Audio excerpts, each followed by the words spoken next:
ನಾನು ಬಂದು ಅದನ್ನು ಹೇಳಿದೆ, ಗೊತ್ತಾಯ್ತು ಗಣೇಶ್, ಇದು ನನಗೆ ಸಿಗಲ್ಲ ಅಂತೇಳಿ.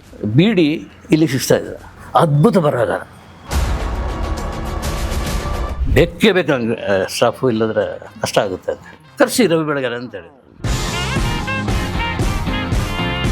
ಪುನೀತ್ ಸಿನಿಮಾ ಮಾಡಲಿಕ್ಕೆ ಹೊರಟೆ, ಆಗಲಿಲ್ಲ. ಅರ್ಜುನ್ ಸರ್ಜಾ ಒಂದು ಕತೆ ಬರೀಲಿಕ್ಕೆ ಹೇಳಿದರು, ಆಗಲಿಲ್ಲ. ಅದೆಲ್ಲ ಹೇಳ್ತಾಯಿದ್ರು. ನಾನು ಸ್ಟಾಪ್ ಅಂತ ಹೇಳಿದೆ. ಬಟ್ ನನಗೆ ಅಷ್ಟು ಇದಿತ್ತು, ನೀನು ತಡಾಗಿ ಬಂದು ನಿನ್ನ ಪಾಡಿಗೆ ನೀನು ಮಾತಾಡ್ತಾ ಹೋಗ್ತಾ ಇದ್ದಿ, ಇಷ್ಟು ಜನ ನಿನಗಾಗಿ ಕಾದಿದ್ದಾರೆ, ನೀವು ಒಂದು ಕ್ಷಮೆ ಕೇಳ್ಬಿಡು ಅಷ್ಟು ಪ್ಲೀಸ್. ನಾನು ಯಾಕೆ ಕೇಳಬೇಕು ಪ್ರಶ್ನೆ, ಕೇಳಿ ನಿಮ್ಮನ್ನು ಯಾರು ಕರೆದಿದ್ದು ಅಂತ ಕೇಳಿದ್ರು. ನಮ್ಮ ಒಂದು ಪ್ರೊಡ್ಯೂಸರ್ ಕರೆದಿದ್ದು. ನೀನೇನು ಕರೀಲ್ಲಮ್ಮ. ನಾನು ಇವರ ಹತ್ರ ಅಶ್ವಿನ್ ರಾಮ್ ಪ್ರಸಾದ್ ತಂದಿಲ್ಲ, ಪ್ರೊಡ್ಯೂಸರ್ ಹತ್ರ, ಸರ್ ನನಗಿದು ಇಷ್ಟ ಆಗಲಿಲ್ಲ, ನಾನು ಎದ್ದು ಹೋಗ್ತಾ ಇದ್ದೀನಿ, ಈ ಸಭೆಯನ್ನು ನಾನು ಬಾಯ್ಕಾಟ್ ಮಾಡ್ತಾ ಇದ್ದೀನಿ ಅಂತ ಎದ್ದೋದೆ. ಈ ಟ್ರೈಲರ್ ಬಿಡ್ತಾರಲ್ಲ ಸರ್, ಟ್ರೈಲರ್ ನೋಡಿ ಅದರ ಹಣೆ ಬರ ನಾನು ಹೇಳ್ತೇನೆ.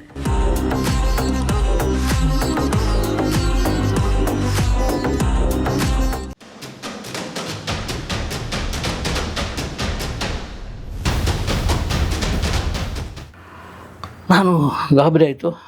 ಇನ್ನು ಈ ಸ್ಥಿತಿ ನೀವು ರವಿ ಬೆಳಗೆರೆ ಇದೆಯಾ ಅಂತೇಳಿ ವೆಂಕಟೇಶ್ ಅವ್ರ ಹತ್ರ ಹೋದೆ, ಹೇಳಿದೆ ಅರ್ಥ. ಒಂದು ಕೆಲಸ ಮಾಡಿ, ಅವರ ಬಗ್ಗೆ ಮೊದಲು ಗೊತ್ತಿತ್ತು ಅವರಿಗೆ. ಗೊತ್ತಿತ್ತಂದರೆ ಬಳ್ಳಾರಿಯಲ್ಲಿ ನಕ್ಸಲೈಟ್ ಗ್ರೂಪ್ನಲ್ಲಿ ಸೇರಿಕೊಂಡಿದ್ದಾರೆ ಅಂತ ಅವರಿಗೆ ಗೊತ್ತಿರೋದು, ಟಿ ವೆಂಕಟೇಶ್ ಅವರಿಗೆ. ಆದ್ದರಿಂದ ಅವ್ರು ನಮಗೆ ಬೇಡ, ಯಾವುದಕ್ಕೂ ನೀವೊಂದು ಅಡ್ರೆಸ್ ತೊಗೊಂಡು ಕಳಿಸ್ಬಿಡಿ ಅಂತ ಹೇಳಿದರು. ನಾನು ಬಂದು ಅದನ್ನು ಹೇಳಿದೆ, ಗೊತ್ತಾಯ್ತು ಗಣೇಶ್, ಇದು ನನಗೆ ಸಿಗಲ್ಲ ಅಂತೇಳಿ ಹೋದರು. ಅಂದರೆ ಆ ರೀತಿ ಸುದ್ದಿ ಹರಡಿತ್ತು ಅವರು ಆವಾಗ? ಇದ್ರ ಇಲ್ಲ ಅಂತ ಗೊತ್ತಿರಲಿಲ್ಲ. ಲೆಕ್ಚರ್ ಆಗಿದ್ದರು ತಾನೆ ಅವರು. ಹೌದು, ಒಳ್ಳೆ ಸ್ಟೇಟಸ್ ಇದೆಲ್ಲ ತುಂಬ ಮೇಂಟೈನ್ ಮಾಡ್ಕೊಂಡಾರೆ ತುಂಬ. ಬಟ್ ಹೆಸರು ಆ ರೀತಿ ಇತ್ತು. ಬಳ್ಳಾರಿ ಬಿಟ್ಟು ಬರಲಿಕ್ಕೆ ಕಾರಣನೇ ಪತ್ರಿಕೆ ಮಾಡಿದ್ರು, ಅಲ್ಲೇ ಪತ್ರಿಕೆ ಮಾಡಿದ್ರು, ಎಲ್ಲ ಆಯಿತು. ಸೊ ಇಲ್ಲಿ ಸೆಟ್ಲ್ ಆಗೋಣ ಅಂತ ಬಂದಿರೋದು. ಇದು ಇದು ಹೋಯ್ತಲ್ಲ, ಎದ್ದು ಹೋದರು. ಅಷ್ಟರಲ್ಲಿ ಅರಗಿಣಿ ಪತ್ರಿಕೆಯಲ್ಲಿ ಒಬ್ಬ ಗಣೇಶ್ ನಾಯ್ಕ್ ಅಂತಿದ್ದ. ಆ ಗಣೇಶ್ ನಾಯ್ಕ್ ವಿಚಿತ್ರ, ಒಂದು ಬೀಡಿ ಇಲ್ಲಿ ಸಿಗ್ತಾ ಇದೆ, ಆ ಚೇರು ಬರೆಯೋದು, ಅದ್ಭುತ ಬರಹಗಾರ, ಫ್ಯಾಂಟಾಸ್ಟಿಕ್. ನಾನು ಮರಳಾಗಿಬಿಟ್ಟಿದ್ದೆ ಅವನ ಬರಹಕ್ಕೆ, ಅವನು ಬಿಟ್ಟು ಹೋಗ್ಬಿಟ್ಟ. ಅಂದರೆ ಸರ್ ಇದಕ್ಕೊಂದು ಉದಾಹರಣೆ, ಅಂದರೆ ಅದ್ಭುತವಾದ ಬರಹ ಅಂದರೆ ಯಾವ ರೀತಿ? ಯಾವುದೇ ಸಬ್ಜೆಕ್ಟ್ ಕೊಡಿ, ಒಂದು ಕಟ್ಟಿಂಗ್ ಒಂದು ಇಷ್ಟು ಕೊಟ್ಟರೆ ಒಂದು 2 ಪುಟದ ಆರ್ಟಿಕಲ್ ಬರೀ ಅಂತೆಲ್ಲ ಬರೀತಾನೆ, ಓದೋಂಗೆ ಬರೀತಾನೆ, ಸತ್ಯವನ್ನು ಬರೀತಾನೆ. ಕ್ರೈಮ್ ಇರಲಿ, ಯಾವುದೇ ಇದ್ರು, ಪಾಲಿಟಿಕ್ಸ್, ಸಿನಿಮಾ, ಯಾವುದೇ ಸಬ್ಜೆಕ್ಟ್ ಇರಲಿ. ಅಂಥ ಗಣೇಶ್ ನಾಯ್ಕ ಹೊರಟೋಗ್ಬಿಟ್ಟ. ಬಿಟ್ಟು ಅವನಿಗೆ ಇಲ್ಲ, ಒಂದು ಕಡೆ ಇರೋಲ್ಲ. ಒಂದು ದಿವಸ ನಾನು ಹೋಗ್ತೀನಿ, ಅಲ್ಲಿ ಬೆಲ್ಟ್ ಶೂ ಎಲ್ಲ ಮಾರ್ತಾ ಕೂತ್ಕೊಂಡಿದ್ದಾನೆ, ಬಸ್ ಸ್ಟ್ಯಾಂಡಿನ ಇದ್ದಿದ್ದೆಲ್ಲ ಫ್ಲೈಓವರ್ ಮಾರ್ತಾ ಕೂತ್ಕೊಂಡಿದ್ದೆ. ಅಂಥ ಕ್ಯಾರೆಕ್ಟರ್, ನಾನು ಉದಾಹರಣೆ ಹೇಳಿದೆ ಅಂಥ ಕ್ಯಾರೆಕ್ಟರ್ ಅಂತ. ಬಿಟ್ಟು ಹೋದ್ನಲ್ಲ, ನನಗೆ ತುಂಬ ಹೆವಿ ಆಯಿತು ಅಲ್ಲಿ. ಸೊ ಮತ್ತೆ ವೆಂಕಟೇಶ್ ಹತ್ರ ಹೋದೆ, ಸರ್ ಬೇಕೇ ಬೇಕು ನಂಗೆ ಸ್ಟಾಫು, ಇಲ್ಲದ್ರೆ ಕಷ್ಟ ಆಗುತ್ತೆ ಅಂತ ಹೇಳಿ. ಅಲ್ಲಿ ಟೆಲಿಗ್ರಾಮ್ ಫಾರ್ಮ್ ಎಲ್ಲ ಇತ್ತು, ಆಗ ಟೆಲಿಗ್ರಾಮ್ ತಾನೆ ಆ ಕಾಲದಲ್ಲಿ. ಸೊ ಕರೆಸಿ ರವಿ ಬೆಳಗೆರೆ ಅಂತ ಹೇಳಿದರು. ಸೊ ಆ ಒಂದು ಫಾರ್ಮ್ ತೆಗೆದು ಸ್ಟಾರ್ಟ್ ಇಮಿಡಿಯೇಟ್ಲಿ ಅಂತೇಳಿ ರವಿ ಬೆಳಗೆರೆಗೆ ನಾನು ಬರೆದಿದ್ದು. ಅದೇ ಪ್ರಥಮ ರವಿ ಬೆಳಗೆರೆಗೆ. ನೆಕ್ಸ್ಟ್ ಡೇ ಬೆಂಗಳೂರಲ್ಲಿ ನೆಲೆ ಊರೋದಕ್ಕೆ ಅದೊಂದು ಟೆಲಿಗ್ರಾಮ್ ಕಾರಣ. ಆಮೇಲೆ ರವಿ ಬೆಳಗೆರೆ ನಿಮ್ಮ ಜೊತೆ ಅದು ಬೇರೆ, ಅದು ಬೆಳವಣಿಗೆ. ಅದು ಮತ್ತು ಸಂಯುಕ್ತ ನಾಟಕ ನಾನು ಬಿಟ್ಟಿಲ್ಲ. 45 ವರ್ಷದಲ್ಲಿ 45 ಪತ್ರಿಕೆಗೆ 45 ಅಂಕಣ ಸಹಿತ ಬರೆದಿದ್ದೀನಿ. ಓಹೋ, ಒಂದು ಕಡೆಯಲ್ಲಿ ನೆಲೆ ನಿಂತಿಲ್ಲ. ಹಾಗೆ ಅಂತ ಒಂದು ಕಡೆಯಲ್ಲಿ ಕೆಲಸ ಮಾಡ್ತಾ ಇದ್ದು ಇನ್ನೊಬ್ಬರು ಕರೆದ ಮೇಲೆ ಹೋಗಿದ್ದೀನಿ. ಅಲ್ಲಿಂದ ಡಿಸ್ಮಿಸ್ ಆದಮೇಲೆ ಇನ್ನೊಂದಕ್ಕೆ ಓದಲ್ಲ. ಇನ್ನೊಬ್ರು ಯಾರು ಕರೀತಾರೋ 1 by 1 1,000 ಜಾಸ್ತಿ ಇದ್ದರೆ ಅಲ್ಲಿಗೆ ಹೋಗ್ತಾ ಇರೋದು. ಬಟ್ ಸಿನಿಮಾ ಬಿಟ್ಟು ಬೇರೆ ಏನೂ ಇಲ್ಲ. ನೀವು ಸಿನಿಮಾ ಪತ್ರಕರ್ತರಾಗಿ ಸಿನಿಮಾವನ್ನು ಇಷ್ಟಪಟ್ಟಕ್ಕಿಂತ ಹೆಚ್ಚಾಗಿ ಬಹುಶಃ ಎಲ್ಲೋ ಒಂದು ಕಡೆ ಅದು ನಿಮ್ಮ ಹಣೆಯಲ್ಲಿ ಅದೇ ಥರ ಬರೆದಿತ್ತು, ಅದು ನಿಮ್ಮನ್ನು ಬಿಡ್ತಾ ಇಲ್ಲ. ಹೌದು, ನನಗೆ ಸಿನಿಮಾನೇ ಇದಂತಲ್ಲ, ನಾಟಕದ ಹಿನ್ನೆಲೆ ಇರೋದರಿಂದ ಸಿನಿಮಾ ಚೆನ್ನಾಗಿದೆ. ಆಗ ನೋಡ್ತಿದ್ದ ಸಿನಿಮಾ ಎಲ್ಲ ಘಟಶ್ರಾದ್ದ, ಕಾಡು, ಇಂಥದ್ದೆಲ್ಲ, ತಬರನ ಕಥೆ, ಇಂಥ ಸಿನಿಮಾ ಎಲ್ಲ. ಬಟ್ ಇಲ್ಲಿ ಬಂದ ಮೇಲೆ ಬೆಂಗಳೂರಿನಲ್ಲಿ ಬರವಣಿಗೆ ಚೇಂಜ್ ಆಯ್ತಲ್ಲ. ಹೌದು, ಅದೇ ರೀತಿ ನನ್ನ ವ್ಯೂ ಇದು ಚೇಂಜ್ ಆಯಿತು. ಕಮರ್ಷಿಯಲ್ ಸಿನಿಮಾ ಬೇಕೇ ಬೇಕು ಅಂತ ಒಂದು ಸಲ ಕಾಸರಗೋಡು ಹತ್ರ ಕೇಳಿದ್ದೀನಿ, ಯಾಕೆ ಸರ್ ಜನ ನೋಡಿದ ಸಿನಿಮಾ ಮಾಡ್ತೀರಿ ಅಂತ. ಹೌದು ಹೌದು, ಡೈರೆಕ್ಟಾಗಿ ಹೇಳ್ಬಿಟ್ಟಿನಿ. ಅವರು ಅದು ನನ್ನ ಹ್ಯಾಂಗಲ್, ಅದು ನನ್ನ ಶೈಲಿ ಅಂತ ಹೇಳಿದರು. ಆಮೇಲೆ ಕೆಲವು ಕೋಟ್ ಮಾಡಿದರು. ಒಂದು ಪುನೀತ್ ಸಿನಿಮಾ ಮಾಡಲಿಕ್ಕೆ ಹೊರಟೆ, ಆಗಲಿಲ್ಲ. ಅರ್ಜುನ್ ಸರ್ಜಾ ಒಂದು ಕತೆ ಬರೀಲಿಕ್ಕೆ ಹೇಳಿದರು, ಆಗಲಿಲ್ಲ. ಸೊ ಇನ್ನೇನು ಮಾಡ್ತೀರಿ, ಎರಡೂ ರೆಡಿ ಇದೆ. ಅಲ್ಲಿ ಪುನೀತ್ ಇಲ್ಲ, ಇಲ್ಲಿ ಇವರು ಬರ್ತಾ ಇಲ್ಲ, ಅರ್ಜುನ್ ಸರ್ಜಾ ಬರ್ತಾ ಇಲ್ಲ. ಕಮರ್ಷಿಯಲ್ ಯೋಚನೆ ಮಾಡಿದ್ದಾರೆ ಅವರು. ಪುನೀತ್ ಚಿಕ್ಕವ್ರು ಇರೋವಾಗಲ್ಲ? ಇಲ್ಲ ಇಲ್ಲ ಇಲ್ಲ, ಹೀರೋ ಆದಾಗ. ಕಾರಣ ಏನಂದರೆ ತಲೆ ಬೋಡ್ಸ್ಬೇಕು ಅಂತ ಹೇಳ್ಬಿಟ್ರು ಅವರು. ಕಾಸರವಳ್ಳಿ ಸಿನಿಮಾ ತಾನೆ. ಹೌದು ಹೌದು ಹೌದು. ತಲೆ ಬೋಡ್ಸ್ಬೇಕು ಒಪ್ಕೊಳ್ಳಿಲ್ಲ. ಪುನೀತ್ ಒಪ್ಕೊಳ್ಳಿಲ್ಲ. ಹೀರೋ ಫಿಲ್ಮ್ ಸಾಲುಗಟ್ಟಿ ಸಿನಿಮಾ ಇರುವಾಗ ಯಾರು ಒಪ್ತಾರೆ? ಅದು ಹಾಗೆ ತಪ್ಪಾಯಿತು. ಸೊ ಇದು ಒಂದು ಉದಾಹರಣೆ. ನಾನು ಬದಲಾದ್ದು ಹೇಗೆ ಅಂತೇಳಿ. ಆಮೇಲೆ ಈ ಫೈಟು ಇದೆಲ್ಲ, ಡ್ಯಾನ್ಸು ಇದೆಲ್ಲ ನೋಡೋದ್ರಿಂದ ನನಗೆ ಅದೇನೋ ಲೋಕ ಖುಷಿ. ಕಮರ್ಷಿಯಲ್ ಸಿನಿಮಾ ಆಗಬೇಕು ಅಂತೇಳಿ ಯಾವುದೇ ಇದ್ರೂ ಕೂಡ. ಸೊ ವೀಕ್ಷಕರು ನೋಡೋಕ್ಕಿಂತ ಮುಂಚೆನೇ ಸಿನಿಮಾನ ನೀವು ನೋಡ್ತಾ ಇದ್ದಾರೆ. ಅದಕ್ಕಿಂತ ಹೆಚ್ಚಾಗಿ ಈಗ ನಾನು ಹೇಳಬೇಕಾಗಿರೋದು, ಈ ಟ್ರೈಲರ್ ಬಿಡ್ತಾರಲ್ಲ ಸರ್. ಹೌದು, ಟ್ರೈಲರ್ ನೋಡಿ ಅದರ ಹಣೆ ಬರ ನಾನು ಹೇಳ್ತೇನೆ. ಅದು ನನಗೆ ಹೇಗೆ ಬಂತು ಅಂತ ಗೊತ್ತಿಲ್ಲ. ಟ್ರೈಲರ್ ನೋಡಿದ್ರೆ ಈ ಸಿನಿಮಾ ಉದಾಹರಣೆ ಈಗ ಹಳೇದು ಈಗ ಆಗೋಗಿದೆ, ಕೆಲವು ಸಿನಿಮಾಗಳೇ ಈಗ ಬಂದ್ಬಿಡಿದೆ. ನೀವು ಲೇಟೆಸ್ಟ್ ಹೇಳ್ತಿದ್ದೆ, ಇದು 45 ನೋಡ್ತಾ ಇದ್ದೇನೆ ಟ್ರೈಲರ್. ಅಪ್ಪ ಏನಪ್ಪ, ಅವರು ನಮ್ಮ ಗೆಳೆಯರು, ಪ್ರೊಡ್ಯೂಸರ್ ರಮೇಶ್ ರೆಡ್ಡಿ.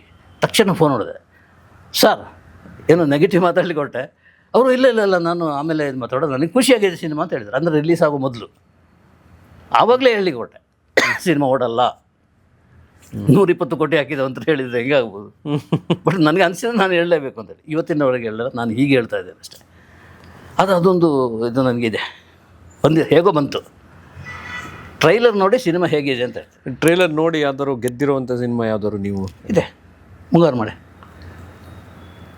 ಇದು KGF, ಕಾಂತಾರ ನೋಡ್ಬಿಟ್ಟು ಇವರಿಗೆ ಫೋನ್ ಮಾಡಿ, ರಿಷಬ್ ಶೆಟ್ಟಿಗೆ ಫೋನ್ ಮಾಡಿ ಒಂದು ಹೊಗಳಿದ್ದೇನೆ. ಸೆಟ್ರೆ, ನೀವು ನಮ್ಮ ಆಸ್ತಿ ಹೊಗಳೋದು ಅತಿ, ನಂದು ತೆಗೊಳ್ಳೋದು ಅತಿಯೇ, ಎರಡೂ ಅತಿ. ಕೇಳುವವರು ಅದನ್ನು ಬ್ಯಾಲೆನ್ಸ್ ಮಾಡಬೇಕಿದ್ರೆ ಮಾಡ್ಕೋಬೇಕು, ನನ್ನನ್ನು ಬ್ಯಾಲೆನ್ಸ್ ಮಾಡಬೇಕು. ಹೌದು ಅಂತ ಇದು ಹೇಳಿದೆ. ನೀವು ಈ ಸಿನಿಮಾ ನಿಮಗೆ ಯಾವ ಮಟ್ಟಿಗೆ ಹೆಸರು ಬರ್ತದೆ ಅಂತ ಗೊತ್ತಿಲ್ಲ, ಖಂಡಿತ ಬರ್ತದೆ. ನಾವು ಇಂಡಸ್ಟ್ರಿಯವರು ನಿಮಗೆ ಗೌರವ ಕೊಡುವಂಥ ಸಂದರ್ಭ ಬರುತ್ತೆ ಅಂತ. ಅಕಸ್ಮಾತ್ ಪುನೀತ್ ಬದುಕಿದ್ದೇ ಇರ್ತಾರೆ, ನಾನೇ ಪುನೀತ್ ಹತ್ರ ಹೋಗಿ ನಿಮಗೆ ಒಂದು ದೊಡ್ಡ ಸನ್ಮಾನ ಮಾಡುವಂಥ ಸಮಾರಂಭ ಮಾಡ್ತಿದ್ದೇನೆ. ಅದಕ್ಕೆಲ್ಲ ಒಪ್ಕೊಳ್ತಾರೆ, ಪುನೀತ್ ಒಪ್ಕೋತಾರೆ. ಇಂಥ ಸಂದರ್ಭದಲ್ಲಿ ನನಗೆ ನನ್ನ ಬಗ್ಗೆನೇ ಖುಷಿ ಆಗ್ತದೆ. ಹೌದು, ನೀವು ಹೇಳಿದ್ದೊಂದು ಆಗ್ತದೆ ಇಂಟ್ಯೂಷನ್. ಎಸ್. ಆಮೇಲೆ ನಟ ನಟಿಯರು ಯಾರು ಬಂದಿರೋ, ಉಪೇಂದ್ರ ಅವರೆಲ್ಲ ಅಂತಾರೆ. ಆರಂಭದ ದಿನಗಳೇ ನಾನೇ ಬರೆದಿರೋದು. ಫಸ್ಟ್ ಅವ್ರದ್ದು ಕೇಳಿ, ಫಸ್ಟ್ ಐಟಮ್ ಇಷ್ಟ ಆಗಿರ್ಬೋದು ನಾನೇ ಬರೆದಿರೋದು. ಅಂದರೆ ಮುಂದೆ ಏನಾಗ್ತಾರೆ ಅಂತೇಳಿ. ಇದಲ್ಲ ಜ್ಯೋತಿಷ ಅಲ್ಲ. ಸರಿ, ಈಗ ನೀವು ಅಲ್ಲಿವರೆಗಿನ ಈ ಸಿನಿಮಾ, ಈ ಪತ್ರಕರ್ತರ ಜೀವನದಲ್ಲಿ ಇಲ್ಲಿವರೆಗೆ ನಿಮ್ಗೆ ಯಾವುದಾದ್ರೂ ಒಂದು ತುಂಬ ಘಟನೆಗಳು ನಡೆದು, ನೀವು ತುಂಬ ಜನ ಹತ್ತಿರದಿಂದ ನೋಡಿರ್ತೀರ, ತುಂಬ ಜನರ ಬಗ್ಗೆ ಬರೆದಿರ್ತೀರ, ಯಾವ್ದಾದ್ರು ಒಂದು ಮರೆಯಲಾಗದ ಘಟನೆ ಇವತ್ತಿಗೂ ನಿಮ್ಮನ್ನು ಕಾಡುವಂಥ ಒಂದು ಘಟನೆ ಯಾವುದಾದ್ರೂ ಇದೆಯಾ? ರಮ್ಯಾ ಪ್ರಕರಣ. ರಮ್ಯಾ ಹೇಗೆ ಅಂತ ಗೊತ್ತಲ್ವಾ? ಹೌದು. ಎಷ್ಟು ಖಂಡಿತ ವ್ಯಕ್ತಿಯಾಗಿ. ರಮ್ಯಾ ಈಗ ಸಿನಿಮಾದಲ್ಲಿ ಇಲ್ಲ. ಹೌದು, ಒಂದು ಸಿನಿಮಾ ಪ್ರೊಡ್ಯೂಸ್ ಮಾಡಿದ್ರು. ಬಟ್ ನಾನು ಪದೇ ಹೇಳೋದೇನೆಂದರೆ, ರಮ್ಯಾ ಅವರೇ, ನಿಮ್ಮ ಸೀಟ್ ಖಾಲಿ ಮಾಡ್ಕೊಂಡು ಹೋಗಿದ್ದೀರಿ. ಆ ಸೀಟ್ನಲ್ಲಿ ಇನ್ಯಾರು ಕೂತ್ಕೊಳ್ಳಿಕ್ಕೆ ಸಾಧ್ಯ ಇಲ್ಲ, ಮುಂದೇನೂ ಸಾಧ್ಯ ಇಲ್ಲ. ಆ ಸೀಟ್ ಖಾಲಿ ಇದೆ, ಬಂದು ಕೂತ್ಕೊಳ್ಳಿ ಅಂತ. ಈಗಲೂ ಹಾಗೇ ಇದ್ದಾರೆ, ಏನು ವ್ಯತ್ಯಾಸ ಆಗಿಲ್ಲ. ಸ್ಟೇಜ್ ನಾವು ನೋಡ್ತಾ ಇದ್ದಾಗೆ ರಮ್ಯಾ ಬದಲಾಗಿದ್ದಾರೆ ಫಿಸಿಕಲಿ ಅಂತ ನಂಗೆ ಅನಿಸಲ್ಲ. ಬಟ್ ಪ್ರೌಢವಾಗಿರ್ಬೋದು, ಅವರ ಥಿಂಕಿಂಗ್ ಎಲ್ಲ ಇದಾಗಿರ್ಬೋದು. ಆ ಸೀಟ್ ಖಾಲಿ ಇದೆ, ಬನ್ನಿ ಅಂತ ಹೇಳ್ತಾ ಆ ಇನ್ಸಿಡೆಂಟನ್ನು ನಾನು ಹೇಳಲಿಕ್ಕೆ ಇಷ್ಟಪಡ್ತೀನಿ. ಒಂದು ಪ್ರೆಸ್ ಮೀಟ್, ಜೊತೆಗಾರ ಅಂತ ಸಿನಿಮಾ, ನಮ್ಮ ಅಶ್ವಿನಿ ರಾಮಪ್ರಸಾದ್ ಪ್ರೊಡ್ಯೂಸರ್, ಜೋಗಿ ಪ್ರೊಡ್ಯೂಸರ್ ಅವರು. ಜೋಗಿ ಆದಮೇಲೆ ಮಾಡಿದ ಸಿನಿಮಾದು ಜೊತೆಗಾರ. ಅದರ ಪ್ರೆಸ್ ಮೀಟ್ ಎಲ್ಲ ಕೂತ್ಕೊಂಡಿದ್ದಾರೆ, ಅದಕ್ಕೆ ಸಂಬಂಧಪಟ್ಟವರು, ಪ್ರೊಡ್ಯೂಸರ್, ಡೈರೆಕ್ಟರ್ ಎಲ್ಲ ಕೂತ್ಕೊಂಡಿದ್ದಾರೆ. ಸೊ ರಮ್ಯಾ ಇಲ್ಲ. ನಾವು 80 ಜನ ಇದ್ದೀವಿ. ಅಂದರೆ ಈ ಮೀಡಿಯಾ ಇದೆಲ್ಲ ಹೊಸದಾಗಿ ಬಂದಿರೋದೆಲ್ಲ 80 ಜನ ಇದ್ದೀವಿ, ಜರ್ನಲಿಸ್ಟ್ಗಳು. ಸೊ 1 ಗಂಟೆ ಆಯಿತು, 1.5 ಗಂಟೆ ಆಯಿತು, ಕಾದರೆ ರಮ್ಯಾ ಬಂದಿಲ್ಲ. ಸೊ ನಾನು ರಾಮಪ್ರಸಾದ್ ಅಂತ, ಏನಿದೆ ಅಲ್ಲಿ ಯಾರು ಕೇಳೋರು ಇಲ್ಲ. ಸುಮ್ಮನೆ ಅವರವರ ಹರಟೆ ಹೊಡ್ಕೊಂಡು ಕೂತ್ಕೊಂಡಿದ್ದಾರೆ ಜರ್ನಲಿಸ್ಟ್ಗಳು. ಏನು ಯಾಕೆ ನಾವು ಇದು ಮಾಡ್ತಾಯಿದ್ದೀವಿ, ಎಷ್ಟು ಗಂಟೆಗಳು ಹಾಳಾಗ್ತಾ ಇದೆ ನಮ್ಮದೆಲ್ಲ. 80 ಜನ ಮ್ಯಾನ್ ಪವರ್ ವೇಸ್ಟ್ ಆಗ್ತಾ ಇದೆ. ನನಗೆ ಅದಕ್ಕೆ ಅವರು ಹೇಳಿದರು, ನಮ್ಮ ಸ್ಟುಡಿಯೋ ಬಿಯಾಂಡ್ ಲಿಮಿಟ್ಸ್ ಸ್ಟುಡಿಯೋದವರು ಹೇಳಿದರು, ಸರ್ ನೀವು ಟೈಮಿಗೆ ಬನ್ನಿ, ಲೇಟ್ ಮಾಡಿಬಿಡಿ, ಯಾಕೆಂದರೆ ಗಣೇಶ್ ಸರು ಟೈಮ್ ಅಂದರೆ ಟೈಮಿಗೆ ಬಂದುಬಿಡ್ತಾರೆ ಅಂತ. ಬರೋ ಮೊದಲು ಮೆಸೇಜ್ ಮಾಡಿಯೇ ಬಂದೆ, ಸ್ವಲ್ಪ ತಡ ಆಗುತ್ತೆ ಅಂತೇಳಿ. ಇಲ್ಲ ಇವಾಗ ಹೇಳಿದರು ಅವರು. ಬಂದರು, 2 ಗಂಟೆ ತಡ ಆಗಿ ಬಂದರು. ಬಂದು ಅಷ್ಟರಲ್ಲಿ ಉಳಿದ ಇದೆಲ್ಲ ನಾನು ಹೇಳಿದೆ ಪ್ರೆಸ್ ಮೀಟ್ ಸ್ಟಾರ್ಟ್ ಮಾಡಿ, ಅವರು ಜಾಯ್ನ್ ಆಗಲಿ ಅಂತೇಳಿ ಹೇಳಿದ್ದೆ. ಹಾಗೆ ಆಯಿತು. ಅವರವರು ಪ್ರೇಮ್, ನೆನಪಿರಲಿ ಪ್ರೇಮ್ ಹೀರೋ. ಸೊ ಅವರೆಲ್ಲ ಮಾತಾಡಿದ್ರು, ಎಲ್ಲ ಆಯಿತು. ರಮ್ಯ ಬಂದ ಕೂಡ ಮಾತಾಡ್ಲಿಕ್ಕೆ ಹೊರಟರು.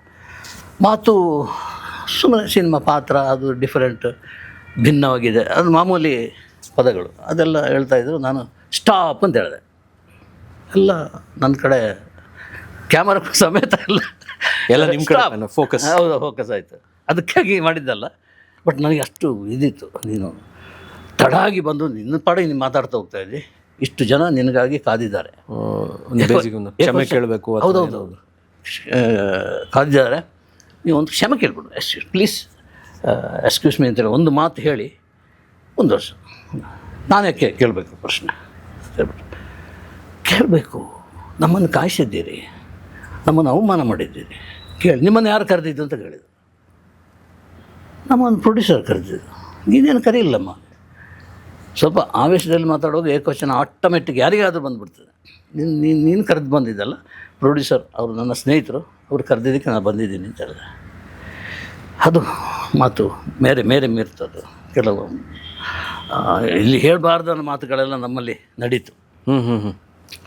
ನಾನು ಇವರ ಹತ್ರ ಅಶ್ವಿನ್ ರಾಮಪ್ರಸಾದ್ ಅದೆಲ್ಲ ಪ್ರೊಡ್ಯೂಸರ್ ಹತ್ರ, ಸರ್ ನನಗಿದು ಇಷ್ಟ ಆಗಲಿಲ್ಲ, ನಾನು ಎದ್ದು ಹೋಗ್ತಾ ಇದ್ದೀನಿ, ಈ ಸಭೆಯನ್ನು ನಾನು ಬಾಯ್ಕಾಟ್ ಮಾಡ್ತಾಯಿದ್ದೀನಿ ಅಂತ ಎದ್ದೋದೆ. ನನಗೆ ಗೊತ್ತಿಲ್ಲ ಅದು ಮುಂದೆ ಏನಾಗುತ್ತೆ ಅಂತೇಳಿ. ಆವೇಶದಲ್ಲಿ ಎದ್ದೋದ್ದು, ಎಲ್ಲ ಬಂದ್ಬಿಟ್ರು. 80 ಜನನೂ ಹೊರಗೆ ಬಂದರು. ಅವರು ಗಾಬರಿ, ಕೋಟಿಗಟ್ಟಲೆ ಹಾಕಿದ್ದಾರೆ. ಪ್ರೊಡ್ಯೂಸರ್ ಓಡ್ಕೊಂಡು ಬಂದ ಹಿಂದೆ ಹಾಲ್ ಬಿಟ್ಟು ಅಲ್ಲಿ ಇದರಲ್ಲಿ ಜಗಲಿಯಲ್ಲಿ. ಸರ್ ಅದಕ್ಕೆ ಫಸ್ಟ್ ನಾನು ಹೇಳಿದ್ದು pen is mightier than sword ಅಂತ. ನನಗೆ ಗೊತ್ತಿಲ್ಲ, ಅಕಸ್ಮಾತ್ ಅವರು ಬಾರದಿದ್ದರೆ ನನ್ನ ಇದೇನಾಗ್ತಿತ್ತು. ಬಂದರು, ಯಾಕಂದ್ರೆ ನನ್ನ ನ್ಯಾಯಯುತವಾದ್ದು ಬೇಡಿಕೆ ಅಂಥೇಳಿ ಎಲ್ಲ ಬಂದರು. ಅವ್ರು ಕೇಳಿದರು ಪ್ರೊಡ್ಯೂಸರ್, ಏನು ಮಾಡೋದು, ನನಗೆ ಇಷ್ಟೆಲ್ಲ ಹಾಕಿದ್ದಾನೆ ಗುರುಗಳೇ, ಏನಾದರೂ ವ್ಯವಸ್ಥೆ ಮಾಡಿ. ನಾನೆಲ್ಲ ವ್ಯವಸ್ಥೆ ಮಾಡಬೇಕಾದ್ರು, ಪರ್ಯಾಯ ವ್ಯವಸ್ಥೆ ನೀವೇ ಮಾಡ್ಕೊಳ್ಳಿ, ಇಲ್ಲಿ ಬೇರೊಂದು ಹಾಲ್ ಇದೆಯಾ ಅಲ್ಲಿ ಕರ್ಕೊಂಡೋಗಿ ನಾವು ಬರ್ತೀವಿ, ಆದರೆ ಒಂದು ಕಂಡೀಷನ್ ರಮ್ಯ ಬರಬಾರ್ದು ಅಂತ. ಹಾಗೆ ಮಾಡಿದರು. ಎಂಥ ಸೇಮು. ಹೌದೌದು, ನನಗೆ ಅಷ್ಟೊಂದು ಕೋಟಿ ಹಾಕಿ ಇದು ಮಾಡಿ ಅದೊಂದು ರಮ್ಯಗೆ ಆಕ್ವರ್ಡ್ ಸಿಚುವೇಶನ್. ಹೌದು, ಎಂಬ್ರಾಸಿಂಗ್. ಹೌದೌದು, ಎಂಬ್ರಾಸಿಂಗ್. ಹೇಗೆ ಸಹಿಸ್ಕೊಂಡ್ರು ಅಂತೇಳಿ ನನಗೆ ಈಗಲೂ ಅಂಥ ವ್ಯಕ್ತಿತ್ವ ಇರುವಂಥ ರಮ್ಯಾ ಹೇಗೆ ಆ ಅವಮಾನ ಹೇಗೆ ಸಹಿಸ್ಕೊಂಡು ಅಂತ ಇವತ್ತಿಗೂ ನನಗೊಂದು ಕಾಡುವಂಥ ನಾನು ಕೇಳಿದ್ರಲ್ಲ ಏನು ಇದಾಗ್ತದೆ ಅಂತ. ಸೊ ಈ ಇನ್ಸಿಡೆಂಟ್ ಇತ್ತಲ್ಲ, ಪರ್ಯಾಯ ಪ್ರೆಸ್ ಮೀಟ್ ಆಯಿತು. ನಾನು ಪಾಡಿಗೆ ನಾನು ಕಾರ್ ಎತ್ಕೊಂಡು ಹೊರಟೆ. ಮೀಡಿಯಾದ ಕಾಲ್ಗಳು ಬರಲಿಕ್ಕೆ ಹೊರಟು ನನಗೆ ಅದು ಇಶ್ಯೂ ಆಗಿಬಿಡ್ತು. 1 ವಾರ ಟಿ ವಿಯಲ್ಲಿ ಬಂದಿದೆ ಪದೇ ಪದೇ. ಅದರ ನಂತರ ಏನಾಯ್ತು ಅಂದರೆ, ನನ್ನ ಗಣೇಶ್ ಕಾಸರಗೋಡು ಅಂತ ಪರಿಚಯ ಮಾಡಿದ್ದಾರೆ, ರಮ್ಯಾ ಅಂತ ಕೇಳುವಂಥ ಪರಿಸ್ಥಿತಿ ಬಂತು. ಇದು ನಡೆದಿರೋದು.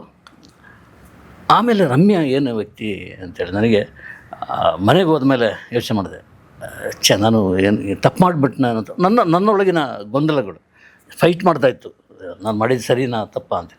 ಅಕಸ್ಮಾತ್ ನನ್ನ ಮಗಳ ವಯಸ್ಸಿನವಳು ಮಗಳೇ ಆಗಿರ್ತಿದ್ದು ನಾನು ಹಾಗೆ ಮಾಡ್ತಾ ಇದ್ರಿ ಅನ್ನೋದು ನಿಮ್ಮ ಮನಸ್ಸಿಗೆ ಬಂದಿರುತ್ತೆ. ಇಲ್ಲ ಮಾಡ್ತಿದ್ನಾ, ಅದೇ ಹೇಗೆ ನಾನು ಯಾಕೆ ಹಾಗೆ ಮಾಡಿದೆ ಅಂತ ಒಂದು ಗೊಂದಲ ಇದೆಲ್ಲ ಶುರು ಆಯಿತು. ಇದು ಅಲ್ಲೇ ನಡೆದಿರೋದು. ಆಮೇಲೆ ಭೇಟಿಯಾಗಿರಲಿಲ್ಲ. ಒಂದು ಪುಸ್ತಕ ಬರೆದೆ, ನೆನಪಿನಂಗಳಿದೆ ಶಂಕರನಾಗ್ ಅಂತ. ನಮ್ಮ ಪರಶಿವಪ್ಪನವರು, ಸ್ನೇಹ ಬುಕ್ಕೋಸ್, ಅವರು ಇದನ್ನು ಬಿಡುಗಡೆ ಮಾಡೋದು ಯಾರು ಅಂತ ನಾನು ಕೇಳಿದೆ. ರಮ್ಯಾಗೆ ಹೇಳಂದು ಹೇಳಿದ್ರು.